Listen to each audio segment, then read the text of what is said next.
completely legitimate. Presence, are we talking about functionality, benefits, detriments?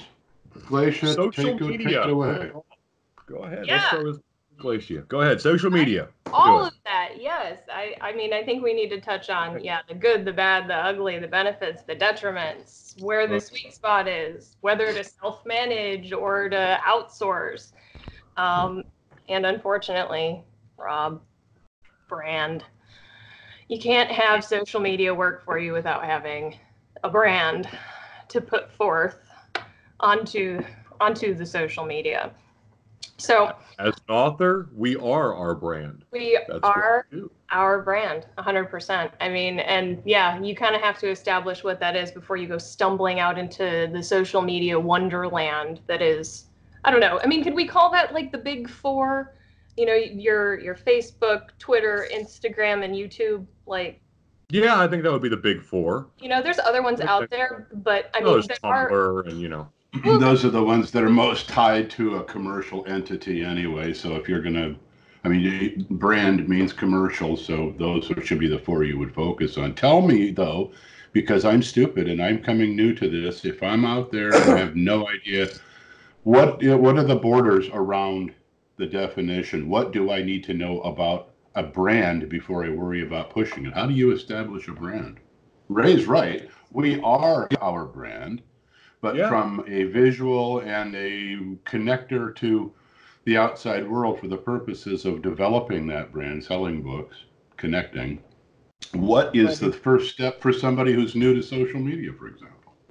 If you're running a brand, you are your brand, which means what comes out of your mouth, what you type, what you say is attributed to you. So the first thing you need to do is separate yourself from your brand. What that means is everybody has a personal Facebook page. That page is where you put your, I love the president, I hate the president, chips are awesome, Doritos suck, whatever it is you say online, that is you. That is not your brand.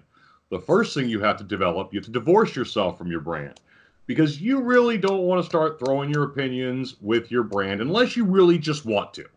I mean, obviously there are people who do, but a lot of those people tend to be higher up the brand food chain than most of us are. When you're just starting, everything you say is a hindrance or a benefit to your brand. It can change it instantly, especially when you're just building it. So we kind of want to maintain that brand as focusing on our product. That's where we want our focus. Because by focusing our brand, we are bringing people to our product. That's what we do. There's two people at work here. There's the you person and there's the you as an author person. Author goes with the brand. Person goes with the casserole that grandma sent you and you want to tell everybody how good it was. And you want to show everybody your kid, and you want to show everybody your kitty cat, and you want to show everybody all this bullshit nobody cares about. In author land, it's a different deal. And because separating the two is going to tell you, I had Blue Crab tonight, and that was awesome. And Ray, the author's going to go, hey, I wrote another chapter of my book. You really got to check this out because my protagonist is badass. That's the difference. Because one is pushing one thing, which is me personally, who gives a crap what I say, and the other is pushing my products. This is what's happening. This is what's coming out. This is what I'm doing. Well, and then within brand versus private persona. Once established, once you understand the separation and the differential between the two, what do they do next? You mentioned the big four. Talk about where is the best market penetration? Where is the best saturation? Where is the best money for or buck or bang for your buck if you're trying to develop it through those media? How do we do that? Well, gracious. I mean, I think that the first thing that you have to establish is bang for your buck is time. I mean, that's the big benefit of social media and using that as a marketing tool, right? Is because you can get a certain amount of exposure with $0. Let's how to back it up here because we're talking about getting into it, but we haven't talked about there. If you are Joe Author and you're sitting in front of your computer and you're like, hey, I'm going to write the world's greatest book ever fucking written. But first, I need to develop my brand. So what are the first things I'm going to do? I'm going to set up my my website, my email, my page on Facebook, my Twitter account for my author, my YouTube channel for my author, and tie my Instagram to that profile I have. Now I have my author page, my Twitter author account, my YouTube author channel, and I have now set up my brand. This is fresh and clean, not talking about my cats, my babies, my house, my prostate or whatever, we are just getting there. So now we got it. Now we move to that next step Glacia was talking about. Take it away. Yeah, you completely, I can't remember what I was saying. Yeah, bang for your buck. Money bang for your buck, time. right. Yeah. What money is time. Yeah, exactly. Yes, exactly. Let's face it, a lot of, selfies, just don't want to or can't, in my case, can't throw, money at the thing, in terms of actually, real marketing or anything like that. So you have to kind of harness that. Any selfie you're doing, you want to be careful which money and where you're throwing it.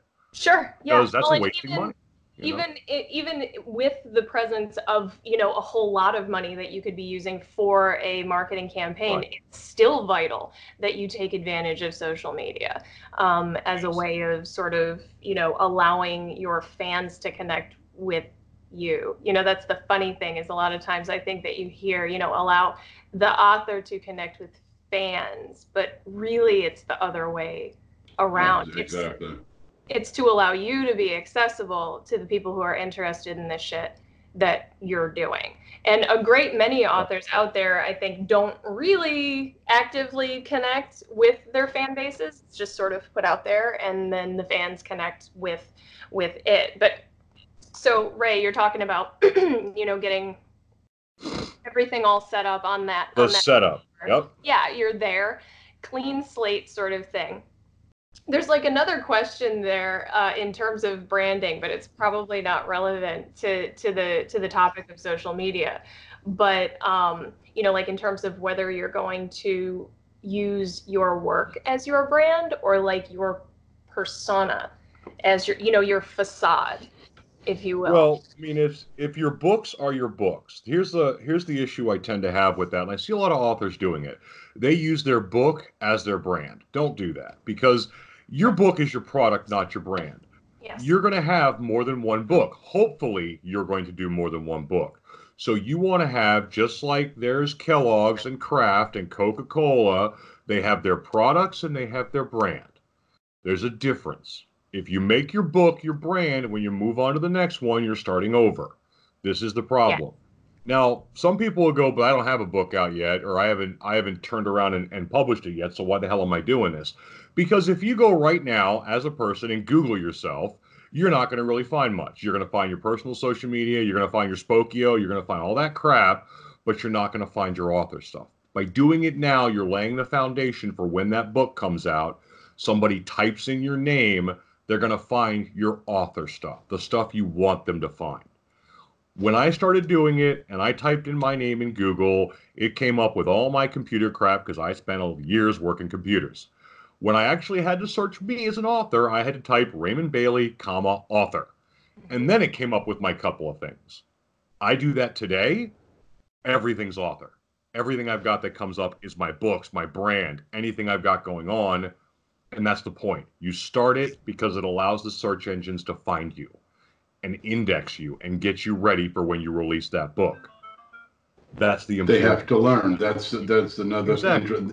So when Glacia was taking me through this process, very embarrassingly recently, that was one of the things that she said, is that the places, the applications and the landing spots where your brand goes and the products that are subordinate to it, it takes a while. The machine will adjust. It will learn about you. It will make adjustments to its own algorithms. It indexes and it sub-indexes, and it gets to a point at which repetitive clicks make a difference. Every once in a while, it doesn't pay any attention to it. Click after click from disparate sources, you've got its attention, and it has to now, because that's what it's sensitive to. That takes a little bit of time. you're on the other end of that, Ray. You type in Ray Bailey and it comes up with a whole bunch of stuff. I'm still in my ignorance because I wrote books before I ever started the social media side of this. I came at this from a backward perspective. It's a good what you just said. If you're a new author and you intend to come into this now, establish a brand, then your book becomes the first product. But that internet presence through all these different places, Facebook, Instagram, Twitter, YouTube, et al. Right. It was surprising to me how you have to peck at it. This is not a bulldozer. You have to peck and peck and peck and stay connected to it, and that is where the difference is made. Yeah, little here, little there, little by little, right? You kind of touch on something there, and that's strategy, right? Like, so, and depending on how much of that time is money thing that you have to decide whether you're going to do total saturation all at once, or if you're going to do some sort of concentration. Because as you're talking about training the machine, I mean, that's very, very true. You're talking about manipulating algorithms. And so if you have like a normal life, like most that's good, yeah. Normal. Normal. Yeah, normal. Nobody's ever called me that. What is this normal thing you speak of? Anyway, yeah. You have less of that commodity of time, and so do you want to be on YouTube and Insta and Facebook and Twitter all at the same time, trying to create that saturation that's going to allow you growth across the board towards a meaningful place?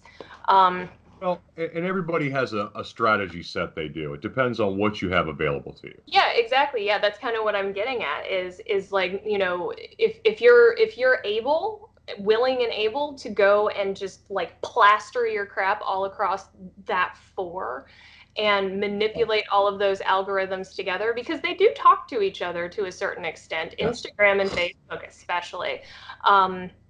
But then Instagram also speaks with Twitter pretty well. So, I mean, like, realistically, everything's connected. Well, if we're starting the building blocks, the first thing to remember is once you have your pages in place, in the ways of branding visuals, you have your profile picture, your main banner on Facebook and Twitter and YouTube. These are the things which identify you. Meaning that if you go to my author page, you're going to see a big splash screen which shows characters and books and series, and then a picture of me, which I, altered kind of coolly in the right left-hand corner, but, and from there, yeah, I know, it's kind of funny, actually, because I put a tattoo on my neck. It was hilarious. And then you got, I know, right? And then you got, access to the Facebook. Just shut up. I know. Facebook. I'm teaching people here. God damn it. Yes, you are. Yes, you are. Keep going. No, you're rolling. Keep going. Don't stop now.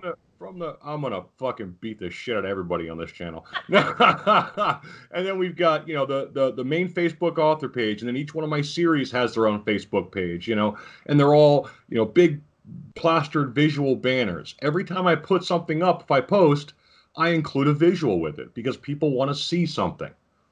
Ooh, excellent point. Wow, that is important. When I was a long way into this at a periphery, because I will admit, when my publisher obliges me to go maintain a presence in social media, and I fought it tooth and nail because I disapprove of social media. I hate it.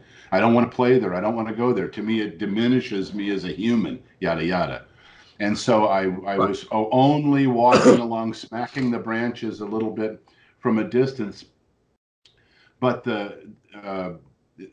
as I said, recently, when I got a little bit of inspiration and some instruction and tutelage from Glacia, here I go. I'm deeper into this. And it isn't as though... we live in a textual world. That's what we do. We write books. It's all about text. But the visual you just talked about, Ray, is critical. And I looked at my stuff and I thought, this could be maybe the most boring stuff I've ever seen. And Glacia said, hey, you need to do something about this. You've got to get some visuals in here. Of course, she was right. And it made me conscious of it. it is a visual medium. Most of what we do in pushing this stuff is visual, as a direct contradiction to the textual life that we live when we write books. There's a relationship between the two. Yeah, exactly. Right, but it's important. So yeah. Yeah, I guess that's probably why it feels so weird for authors to do that, I mean, but I mean, there's a reason behind that, right? I mean, because people don't visit pages per se, I mean, you have to hook them in and then make them follow. You can't just assume that they're going to go find you. They have to see one of your posts come up. And the only way anybody is going to pay attention to what it is that you are putting in front of them on their feed is if there is a visual cue there. Because people who are scrolling through Facebook are going right past the text unless you are a close friend of theirs. It is such a fast filter that people are using to figure out what is worth their time and what is not. So yeah, I mean, no matter what you are posting on Facebook, at least, you kind of have to treat Facebook a little bit like Instagram, in that sort of visual centric sort of thing. I use visuals even on Twitter. I don't tweet very often, but when I do, I do so with a visual. I use Twitter a lot for book whoring, honestly. I mean, I will post my book on there. Book whoring, right. We all do. Well, we all do that. We all? Yeah, absolutely. I feel so We'd be dirty. stupid if we didn't. Yeah. That's okay. That's what they make disinfectant for. It's not a problem. I feel dirty. Call it the author walk of shame, right? You know what? It really is. I don't do a whole lot of selling on Facebook, and I think that that's probably a worthy, avenue to go down. Is when you're talking about branding and brand marketing, how does sales fit into that whole thing? What is your model there? I am anti hard selling outside of the period of time surrounding. It's just the way I am. I will book whore on Twitter, occasionally on Instagram. I do not book whore on Facebook at all. What the impact is there, I'm not really sure. Yeah. Well, I mean, that's what it comes down to. Well, I mean, I do, but it's not like it's every day. I mean, part of the problem is a balance. You have to remember when you're doing this, don't sit there every minute of every day and go, hey, my book's on sale, buy it. Hey, my book's on sale, buy it. Hey, my book's, you know what? People are going to stop listening to you. They're going to literally go, Jesus, I'm going to turn this guy off. It's annoying. But yeah. It's interesting because we have seen them. I've seen them on Twitter, for example, where it is a constant, if not daily, very close to it, a bulldozer barrage of, of course, I would never mention names, that's uncool, but it makes me wonder if they understand that it may be more of a hindrance than a help to just blast ass with again and again and again the same kind of message, variations on a theme, maybe a different image, but when you come at somebody that much, I start to glaze over it. When it was interesting when I would look at it the first time, the 400th time, I'm getting tired of it, and when I see it, I bypass it. I don't give it another thought. That's damaging to that person's brand and to their sale. Well, for real. And I mean, past that, you talk about, people shutting things off. You just get unfollowed. People do not say that crap. And then now you don't have a consumer at all. It is a very delicate balance between creating enough interest and engagement so that when you actually put something out that is salesy, that it will get put in front of these people. You know what I mean? Right.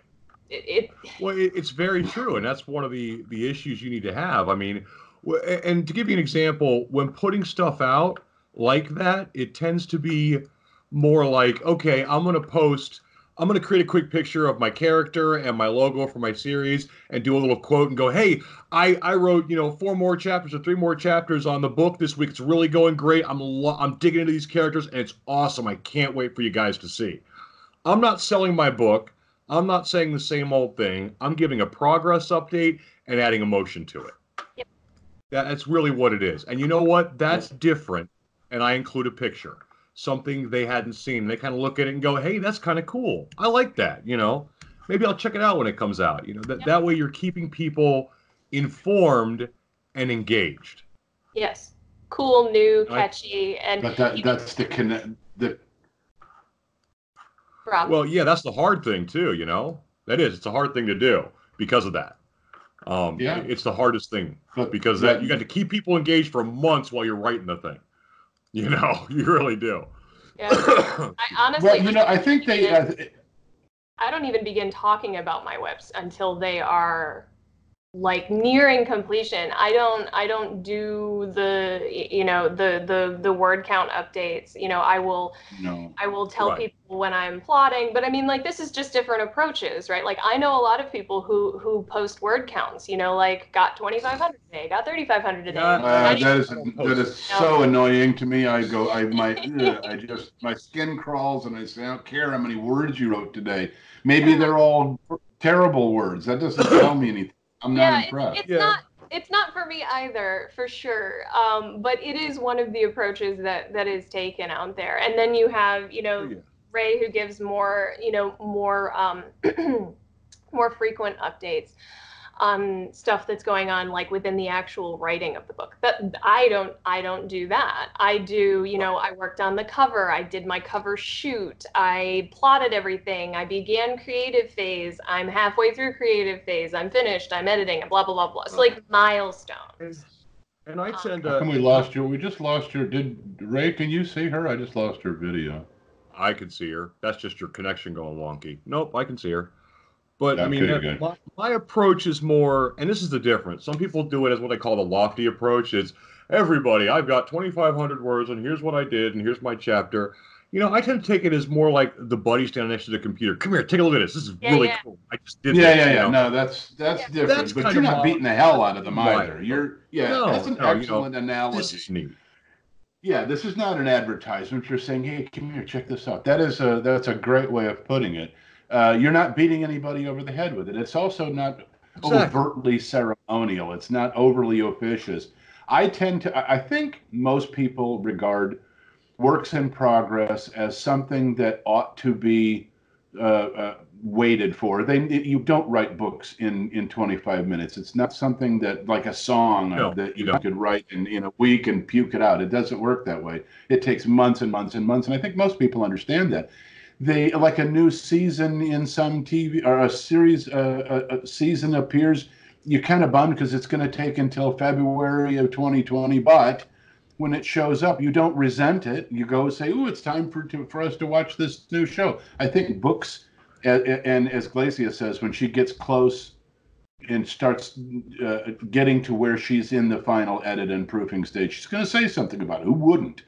She wants to let people know, hey, this is coming, right? It's like a mental trailer. Well, just like anything you're doing. Yeah, but if I've got a new season coming out, I've always little teasers once in a while because it keeps people reminded. And as I'm writing a book, I will do little updates. I'll usually do a weekly post, and sometimes it's about the new things, sometimes it's about what's going on with the original series, or just some basic post, or maybe it's just a funny picture. But it's something to keep people engaged as I continue on. Because really, when you're in between writing, you've got your current marketing for whatever book you're on, and you're writing whatever you're going to do next. Mine's always on whatever you're going to do next, but you can't forget about what you have out.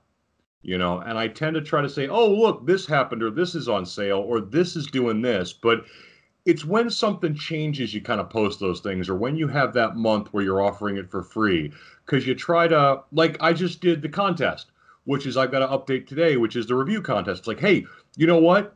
Come to my author page, post a picture of your review. I'll enter you into the contest to win a set of the books signed by me, and I'll send them to you. It ends next week, so get them in. And that's kind of what I do. And I have people doing that. They're sending me the pics of their reviews. I think that's great. So it's trying to further something, because you need reviews, and it's keeping them engaged at the same time. So it's a way to use watering the lawn is what you're doing. That's exactly I will mow the lawn from time to time, but you're taking it another step, and you're actually fertilizing and watering it, and that's not a bad idea. You learn and you experiment as you go, but I excuse myself because I'm nowhere near as adept and into the marketing side of this as I should be. Certainly not as much as either of you. So I learn as I go. And it's But it's something that right. somebody who's listening behind this is saying, okay, wait a minute, what did he say about that? This is where you learn things that otherwise would have taken months and months to figure out on your own. That's a good pathfinder And approach. it actually did take months and months, and that's the thing. Yeah. But and this is another thing. It's like, well, how do we know what works? Honestly, specifically, I can't point to any one specific thing. Actually, we had a conversation, Glacier and I had a conversation about this earlier today. Can't point at one specific thing. It's just a set of whatever little bit of advertising you're doing, whatever little bit of social media. The only thing I know is that every day I can look and I know I'm selling something, and every month I get a check. Now, I'm not going to go out and buy a Ferrari with it, but the point being is whatever's happening is working. I'm trying to make it better and I'm trying to make it bigger. But what I do right now works and it continues to grow. And that's the important things. But I don't have a specific metric for a specific, like, okay, so I have, ads up on Doctor Who Online, and I have ads up on a couple other sci-fi sites, and I have, a small marketing campaign on Amazon, and a small marketing campaign on Facebook, and sometimes I do Twitter schedule ads, and sometimes I do contests, and I do my weekly post, my weekly video update. Which one of those works best? I don't know. But I know combined, it's at least furthering the brand. So okay, you do things like here's that. something, Glacia, when you beat me over the head with the importance of getting visuals into this, as I'm expanding my own brand, as I'm starting to, for example, a Facebook page for each of my books. I would never have thought to do that. Great idea. But here's something that Ray is out in front of most people when it comes to the imagery, because he's able to manipulate. He's really good. That is not a skill that a lot of people have. Yes. Yeah, and least of all, there are folks who stay in the word world because the image world is not a comfortable place for them. What do you say to them? How can they, aside from going to Pond5 or Pinterest and grabbing some imagery, that's not the same thing as being able to manipulate it the way you do. Yours is very advanced. That is something that helps your imagery, and it is an eye catcher stuff. All of your stuff is very visual and compelling. So how does the person who doesn't have a Photoshop green thumb, how do they get there? Glacia, how do they get there from? Do you do the same thing? Ray's really good at this. I'm mediocre at it. So it's, there's varying gradations, I'm saying. Sure. Yeah. I mean, everybody's on the sliding scale of how good they are at visual marketing, right? I mean, like, I'm not very good at that sort of stuff. I can't do any of the crap that Ray does. I don't have the programs for it. I don't have the eye for it. I do have an eye for other things, and my series brand and my books all have they have good visual continuity. There's colors that I use, there's tones that I use. Everything is in mostly color reduced black and white. So it's very subdued, but it all looks the same. It's all very matchy. And matchy. That's a good one. Yeah. It's a really good look for that series. I love those covers. I'm talking about, no, let's take this one step further. Your covers are wonderful. Ray's are wonderful. In your Facebook page, in a post, something that you're putting up that isn't the cover. I'll condense this. What do you do to fill that post out so it's not just simple text that people are going to bypass? What would you say to somebody who's new to this, that needs to understand the importance of visuals, of imagery, and how to manipulate it? Yeah, when they're in this, because it's it's a social media discussion today. Yes. How do they fill that out? How do they do that? I have two different things that I do. In the absence of being really good at Photoshop and being able to do cool graphics and stuff like that, I have to work with what I have. And so what I have is a really nice camera. And so I do photo That's shoots not a of bad thing. everything. So like when I got my proof copies, I did a photo shoot of my proof copies. And I've got fodder for weeks of posts. I stylize them, I edit them out. They look the same as my cover palettes, as they are similar to the palette that I've used for the entire brand of the series, which is somewhat outside of my own brand, just a little bit. But so I tie everything together in that way. So it follows the brand, but it's one of the things that allows me to be able to grab some sort of a visual medium and then tie it to the Aspen Sundial just did this today, blah, blah, blah, blah, blah. So yeah, I'll open the box up and put it in some pretty lighting and take 50 or so photographs and then spend 15 minutes picking my favorites and editing them. And then I just stick them in a folder and wait for later. Now, the other thing that I do, same sort of thing, is for book teasers and stuff like that. I'll just take pretty photos of everything. All of my imagery for my brand is very nature oriented. So I go take pictures of crap. And then I'll post, just like a tiny little quote from the book on top of a photograph that looks like it could be one of my covers. And I'll use that, But I mean, like, not everybody has, Photoshop, Ray sort of thing. Yep. Not everybody has, photography ability and experience, though now, realistically, if people can do Instagram photos that look, half professional and stuff, then they can do that for their books also. But in the absence of that, I find that videos are very effective at getting people. Yes, videos are very effective. You're absolutely right. Videos are, and that's one of the reasons we do live updates. Yeah. Yes. Yeah. Exactly. She is the queen of live. Yeah, I do my pre-recorded once a week updates, but she is definitely the queen of live. Well, I like going live for a number of reasons, right? There are definite benefits to going live directly to Facebook. I haven't tried it yet with YouTube, but I'm going to. So one of the biggest benefits is that there's no mixing. I don't edit anything. Part of my brand is that I am candid. Everything just is what it is. Stuff flies. So oh yeah, I've got intros and outros and all kinds of stuff with my right, if you watch one of my videos, I've got splash screens and all kinds of stuff going on. Yeah, exactly. And that's you. If I were going to do YouTube videos that are produced, I would totally do that. But my brand is interactive. So I get on live and I play with people and we talk about stuff. And some of that stuff is indeed my book. I sell a lot of books on Saturday and Sunday when I go live. Actually, that's a good thing. That's probably when I sell all of my books first. That's okay, I mean, it works, right?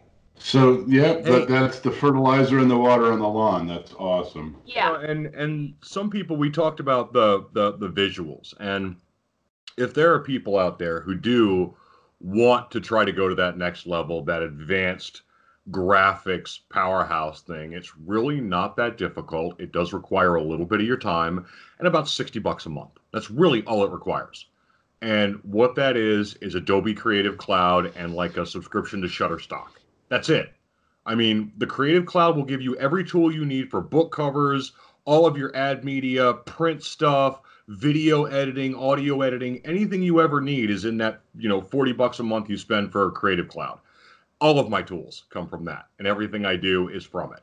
And I can't think of a time when I haven't gone to Wet Toolbox and pulled something out I haven't been able to use to further my books.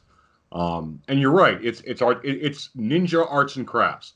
I don't draw them from scratch, but what I have is I have a license, I have a license to go to Shutterstock, find the things that work, put them together and alter them accordingly. So that gives me that great visual sense every time I put something out. And that's powerful. It really is a great marketing tool. You can adjust and apply some pretty cool stuff. It's no longer just a baseline Photoshop activity. There's really powerful, amazing layering tools that are available to you. For example, fonts beyond recognition that are just a simple type and adjust the size, place it and plunk it where you want, Right. shade it, shadow it. It's fun from a certain perspective if you're kind of geeky about it, which I think of myself as geeky, but I'm not. I'm not advanced. I just goof with it. But the result. Okay. And by the way, we are also this is a differential I should probably mention. Both of you guys are selfies, and your approach to this is necessarily different than mine. I'm a semi-traditional publishing in that I don't have to query, I don't have an agent, but I've got an established publishing house that is actually an independent, strictly speaking.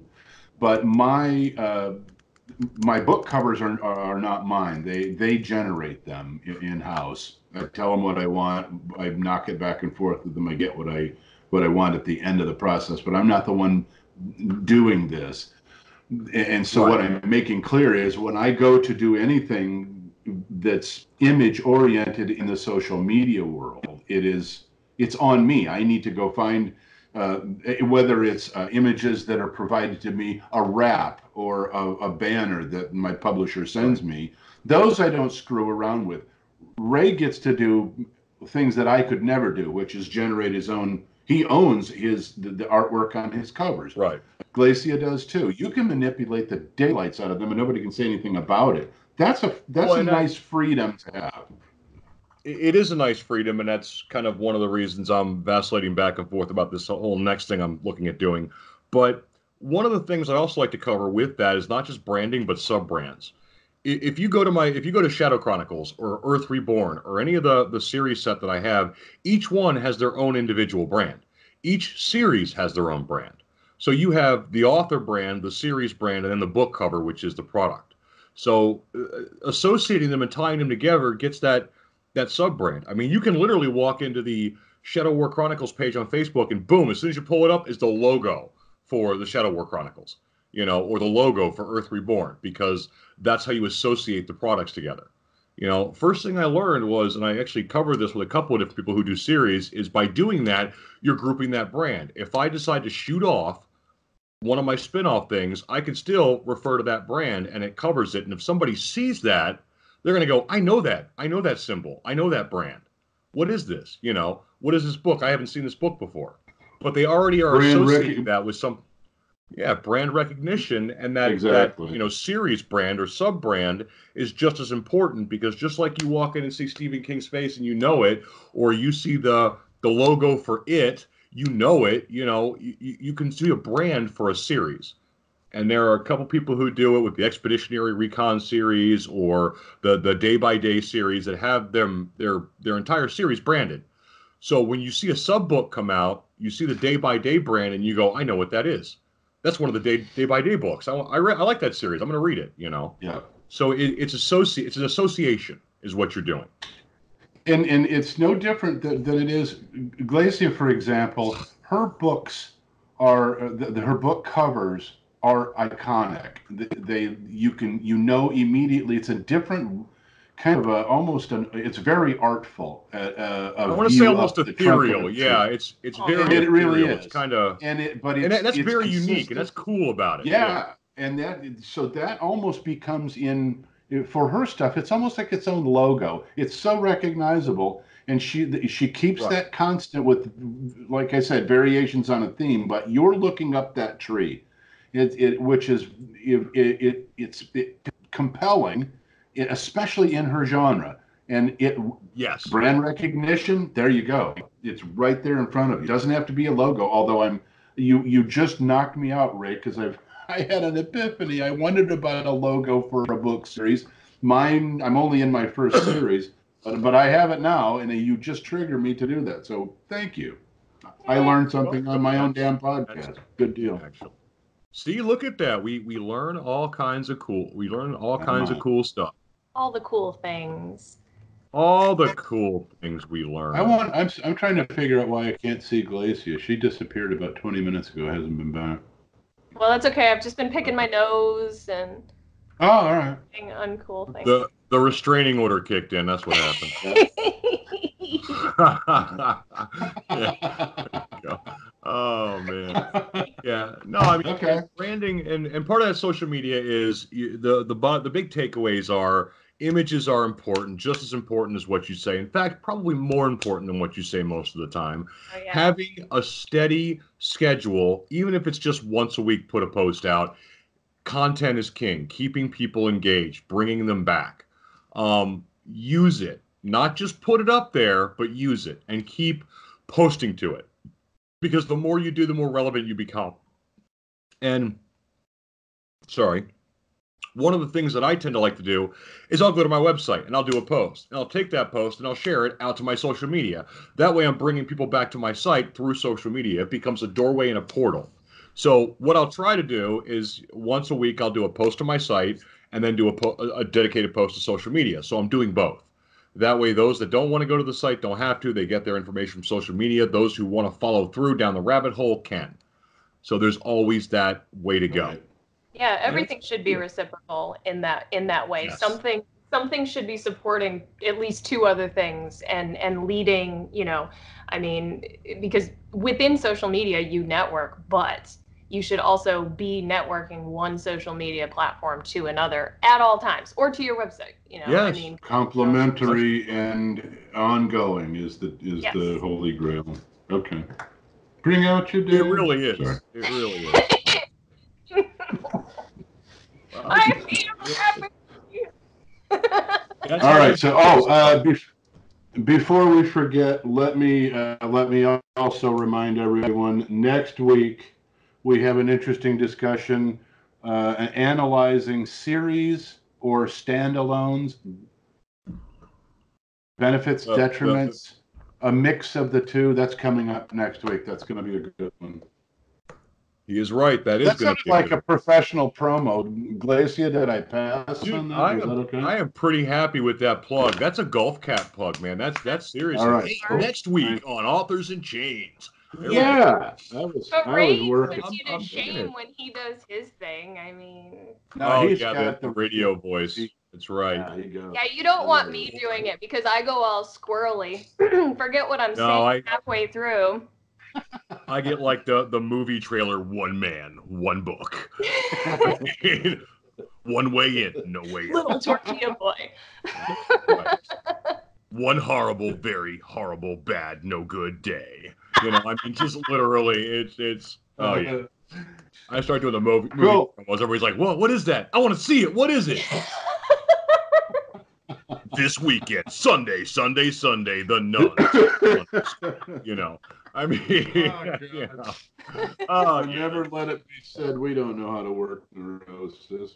Okay. Oh yeah. Good. There's somebody going to church one. with that promo. They're like, I want to see That's this. right. This church thing they're talking about. This sounds awesome. Plug your ears. Plug your ears, Timmy. Come with me. Hurry, on your knees, you little bastard. Hurry. That's right. Demented woman in black, a ruler. You decide.